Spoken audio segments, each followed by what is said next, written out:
जायज़ हुक्मरान के ख़िलाफ़ अदम एतमाद लाएंगे।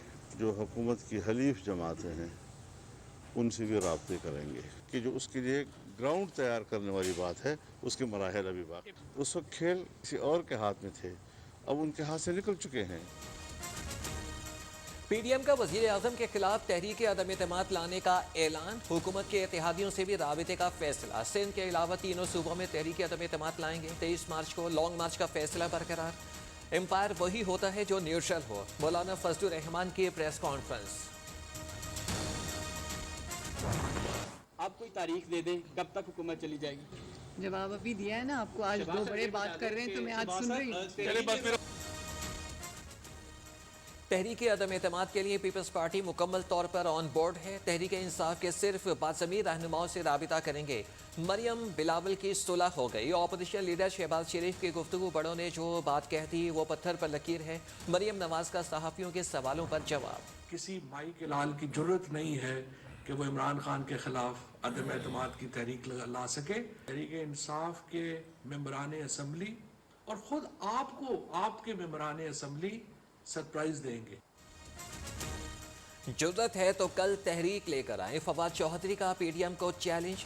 विफाकी वजीर इत्तलात कहते हैं कि जो मर्जी कर लें, शहबाज शरीफ पर 18 फरवरी को फर्द जुर्म की तारीख आगे नहीं बढ़ेगी। शेख रशीद कहते हैं कि इमरान खान को मुबारक हो, पीडीएम नाकाम हो गई। इत्तेहादी जमातें 120% हुकूमत के साथ हैं।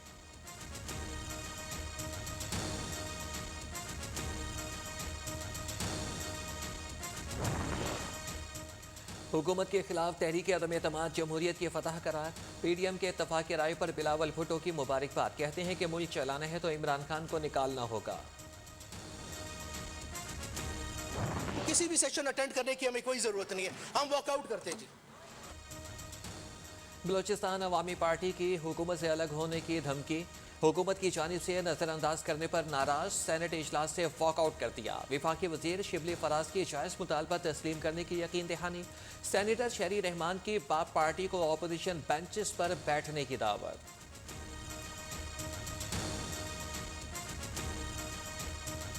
कप्तान की टीम में फूट डाल दी। वजीर खारजा शाह महमूद कुरैशी, वजीर ममलिकत अली मोहम्मद खान एमक्यूएम और अपने एमएनए से सख्त नाराज।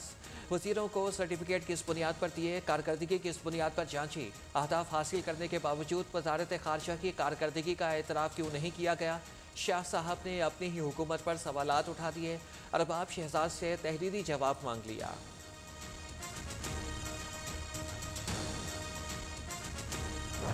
अली मोहम्मद खान साहब, 12वें खिलाड़ी के पास हर चीज का जवाब होता है, लेकिन फिर भी 12वां ही रहता है। प्लीज आपको 12वां खिलाड़ी न कहे, उसका मजाक बन जाता है इधर। सबसे पहले परवेज खटक साहब का हक बनता था। हमें 12वां खिलाड़ी मत समझो। अली मोहम्मद खान भी गुस्से पर काबू ना रख सके। ऐसा कहाँ होता है। भाई खालिद मकबूल सिद्दीकी का भी कप्तान की करीबी टीम से सवाल। परवेज खटक को पहला नंबर क्यों नहीं दिया। पीटीआई के राजा रियाज ने भी सवाल उठा दिए।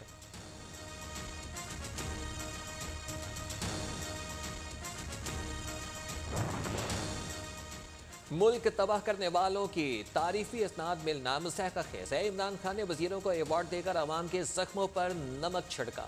हमजा शहबाज ने हुकूमत को कटहरे में खड़ा कर लिया। महंगाई, करप्शन, खाद और चीनी बहरान पर भी तारीफी सनद मिलनी चाहिए। ऑपोजिशन लीडर पंजाब का तंज। दहशतगर्दी के बढ़ने के बावजूद शेख रशीद का अवार्ड मिलना हैरान कुन। वज़ीर खारजा को कामयाब दौरा चीन पर तारीफी सनद नहीं दी गई। अवार्ड्स का असल मकसद मुराद सईद को नवाजना था। वज़ीर इत्तलात सिंध सईद गनी के वफाकी हुकूमत पर वार। कहा कि कारकर्दगी जांचने का जो पैमाना इमरान खान का है वो हमारा नहीं। मेडिकल बोर्ड ने नवाज शरीफ की मेडिकल रिपोर्ट्स नामुकम्मल करार दे दी। सराय के मुताबिक मेडिकल बोर्ड की राय देने से भी माजरत। कहा कि साबिक वजीर आजम के तिब्बी मुआयने के बगैर हतमी कुछ नहीं कहा जा सकता। रिपोर्ट्स हुकूमत को भिजवा दी।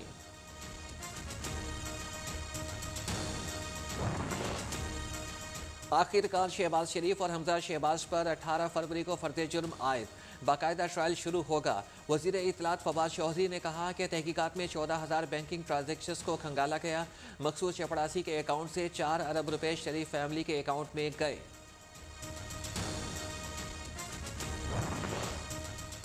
Army chief general Qamar Javed Bajwa का नंगर पारकर का दौरा।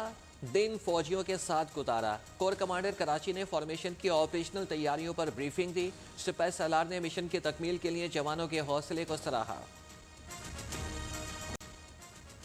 फाशिस्ट मोदी और जुनूनी भारतीय सरकार की रियासती दहशतगर्दी पर पर्दा डालने के भारतीय मुसलमानों का कत्लेआम करके दहशतगर्दों की पुष्टपनाही का इल्ज़ाम पाकिस्तान पर लगाने के लिए बदनामे ज़माना भारतीय खुफिया एजेंसी रॉ का नया मसमूम मंसूबा बेनकाब।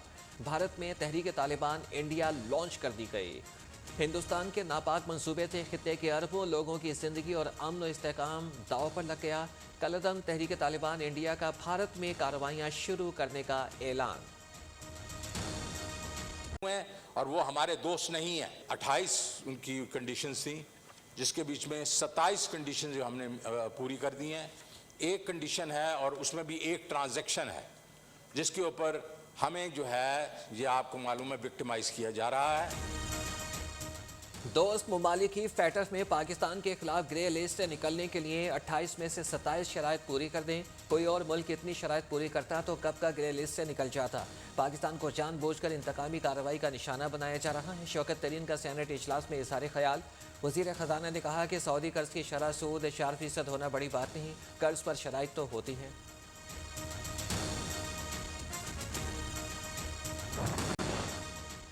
अमेरिका ने अफगानिस्तान के $7 अरब के मुंजमद असासे बहाल कर दिए। $3.5 अरब अफगानिस्तान में इंसानी इमदाद की मद में खर्च होंगे।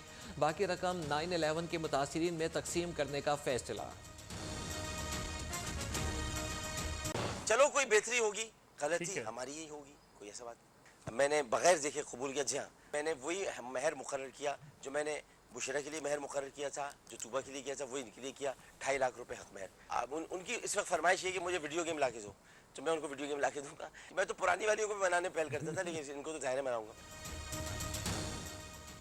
निकाह से पहले नई अहलिया दानिया को नहीं देखा था। वो मुझे बचपन से पसंद करती थी। साबिका शादियों की नाकामी की वजह शायद मैं खुद ही था। तनाज़ात का शिकार आमिर लियाकत हुसैन के न्यूज़ के प्रोग्राम में गुफ्तगू। साफ के सिर्फ बासमी रहनुमाओं से राबिता करेंगे। ऑपोजिशन लीडर शहबाज शरीफ की गुफ्तगू। बोले कि महंगाई के सताए अवाम इंतजार में है कि कोई आकर इन्हें हुकूमत से निजात दिलाए। मरियम और बिलावल की सुलह हो गई। एक बात ध्यान में रखें, हमने इस बात पर बिल्कुल हतमी राय कायम की है कि हम इंडिविजुअल को अप्रोच नहीं करेंगे। भरपूर कोशिश और जतन करेंगे। वो करोड़ों लोग हैं, वो एहतजाज कर रहे हैं, मुतालबा कर रहे हैं, आसमान की तरफ देख रहे हैं कि कौन आगे बढ़ेगा और जालिम हुकूमत से जान छुड़ाएगा। जी बिल्कुल, जी बिल्कुल सही। मौलाना के और पीपल्स पार्टी के ताल्लुकात तो मेरे मौलाना से ताल्लुकात से भी पुराने हैं। पीडीएम इजलास के बाद प्रेस कॉन्फ्रेंस के दौरान बार बार सवालात के बावजूद मरियम नवाज ज़्यादातर खामोश रहीं और मुस्कुराती रहीं। सहाफ़ियों ने बहुत इसरार किया और कहा कि आप पहले हुकूमत जाने की तारीखें देती थी, अब तहरीक अदम एतमाद की कोई तारीख ही बता दें। जिस पर उन्होंने कहा कि बड़ों ने जो बात कह दी है वो पत्थर पर लकीर है। आज बड़े बोल रहे हैं और मैं सुन रही हूँ। नून लीग के रहनुमा राना सनाउल्लाह से सवाल हुआ कि जब सब क्लियर है तो फिर रोला किस बात का है, जिस पर ज़ेरे लब मुस्कुराते हुए उन्होंने कहा कि सब सेट हो गया, अब कोई रोला नहीं है, बस पीटीआई के बंदों की क्लियरेंस रह गई है कि किसको लेना है और किसको नहीं। अब अंपायर आपके साथ हैं? हमें इन चीज़ों की जरूरत नहीं है। हम अब बिल्कुल अपने सियासी एजेंडे के ऊपर काम बिल्कुल नंबर क्लियर है। वो हो गया ना इशू सारे जड़े हैं नो सेटल्ड हो गए इंशाल्लाह। पीडीएम का वज़ीर आज़म के खिलाफ तहरीक अदम एतमाद लाने का ऐलान। चेयरमैन पीपल्स पार्टी बिलावल भुट्टो का कहना है कि ये जमहूरियत की फतह है कि अपोजिशन की ज़्यादातर सियासी जमातें अब हुकूमत के खिलाफ तहरीक अदम एतमाद लाने के हवाले से मुत्तफिक हैं। ट्वीट में कहा कि वज़ीर आज़म आवाम का एतमाद खो चुके हैं और वक्त आ गया है कि वो पार्लियामान का एतमाद भी खो दें।